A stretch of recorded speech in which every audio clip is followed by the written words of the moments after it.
प्रेम, भक्ति और आत्मिक एकता की जब भी बात होती है, तो सबसे पहले श्री राधा और कृष्ण का नाम लिया जाता है। उनकी प्रेम कहानी सिर्फ सांसारिक प्रेम नहीं, बल्कि आध्यात्मिक मिलन की पराकाष्ठा है। कृष्ण केवल राधा के साथ ही पूर्ण हैं।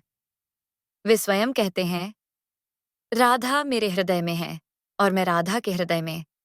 हम अलग नहीं, बस दो रूपों में एक प्रेम है। जब भगवान विष्णु ने कृष्ण रूप में अवतार लिया, तब प्रेम और भक्ति का पूर्ण स्वरूप प्रकट करने के लिए श्री राधा का जन्म हुआ। राधा केवल कृष्ण की प्रिया नहीं थीं, बल्कि उनकी आत्मा थीं। कृष्ण के हर स्वर, हर रास और हर लीलाओं में राधा का ही वास था। वृंदावन में जब रासलीला हुई, तो गोपियों ने देखा कि कृष्ण के साथ सिर्फ वे नहीं, बल्कि हर स्थान पर स्वयं राधा भी थीं। ये दिखाता है कि कृष्ण और राधा अलग नहीं, बल्कि एक ही चेतना का विस्तार है। जब कृष्ण मथुरा चले गए और फिर द्वारका में राजा बने, तब भी राधा ने प्रेम में कोई शर्त नहीं रखी। उन्होंने प्रेम को सांसारिक रिश्तों से ऊपर रखा और कृष्ण के नाम में ही लीन रहीं। कृष्ण ने भी स्वीकार किया, राधा का प्रेम मेरे लिए सबसे श्रेष्ठ है।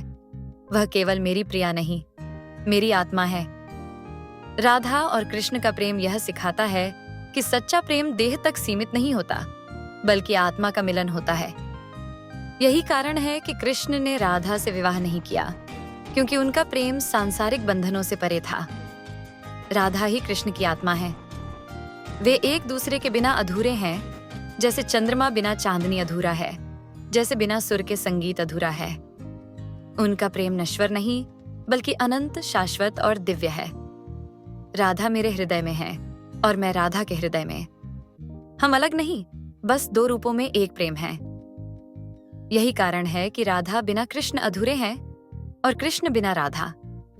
कृष्ण ब्रह्मांड की परम सत्ता थे, लेकिन ब्रह्म को प्रेम की शक्ति दिखाने के लिए राधा का प्राकट्य हुआ। राधा और कृष्ण का प्रेम न तो इच्छाओं से बंधा था, न किसी स्वार्थ से। यह शुद्ध भक्ति और आत्मिक एकता का मेल जब रासलीला हुई, तो गोपियों ने देखा कि कृष्ण के साथ केवल वे ही नहीं, बल्कि हर स्थान पर स्वयं राधा भी थीं। इसका अर्थ यही था कि कृष्ण और राधा अलग नहीं हैं, वे एक ही चेतना के दो रूप हैं। कृष्ण ने हर गोपी के साथ नृत्य किया, लेकिन हर गोपी के मन में केवल राधा का ही भाव था। में तो कई लोग सम्मिलित थे, लेकिन उसमें केवल एक ही प्रेम था, राधा का। जब एक दिन नारद मुनि ने श्री कृष्ण से पूछा, प्रभु, आप द्वारका में रुककर भी इतने व्याकुल क्यों रहते हैं? श्री कृष्ण ने उत्तर दिया, क्योंकि वृंदावन में मेरी आत्मा अभी भी राधा के पास है। राधा का प्रेम त्यागमयी था। उन्होंने कृष्ण से कुछ भी नहीं मांगा, न कोई अधिकार जताया, न कोई शिकायत की। उनका प्रेम सांसारिक प्रेम से परे भक्ति और समर्पण का सर्वोच्च स्वरूप था। राधा कृष्ण का विवाह क्यों नहीं हुआ? यह प्रश्न कई लोगों के मन में आता है कि यदि राधा और कृष्ण का प्रेम इतना पवित्र था, तो उनका विवाह क्यों नहीं हुआ? इसका उत्तर स्वयं श्री कृष्ण ने दिया था, राधा और मेरा प्रेम सांसारिक नहीं, बल्कि आत्मिक है। ये विवाह जैसे बंधनों से परे है। जब भी प्रेम की कृष्ण बात केवल होती एक है, राजकुमार या देवता नहीं भगवान थे, श्री कृष्ण वे का स्वयं नाम परमात्मा सबसे थे पहले आता और है। राधा उनकी आत्मा। श्री कृष्ण को आत्मा और प्रेम और परमात्मा का स्नेह विवाह का नहीं होता, प्रतीक माना वे जाता है। सदैव एक दूसरे में समाहित रहते पुराणों हैं। के अनुसार श्री राधा और कृष्ण कृष्ण की संसार को यह सिखाने आए थे कि 16,108 प्रेम रानियां केवल थी। शरीर का संबंध नहीं, श्री कृष्ण बल्कि की आत्मा मुख्य का मिलन रानियों होता में है। रुक्मिणी, राधा के बिना कृष्ण सत्यभामा का अधूरे नाम हैं। शामिल है। राधा कृष्ण का इसके प्रेम यह अलावा सिखाता है कि बाल्यावस्था सच्चा में प्रेम किसी श्री बंधन कृष्ण का के मोहताज नहीं गोकुल में होता।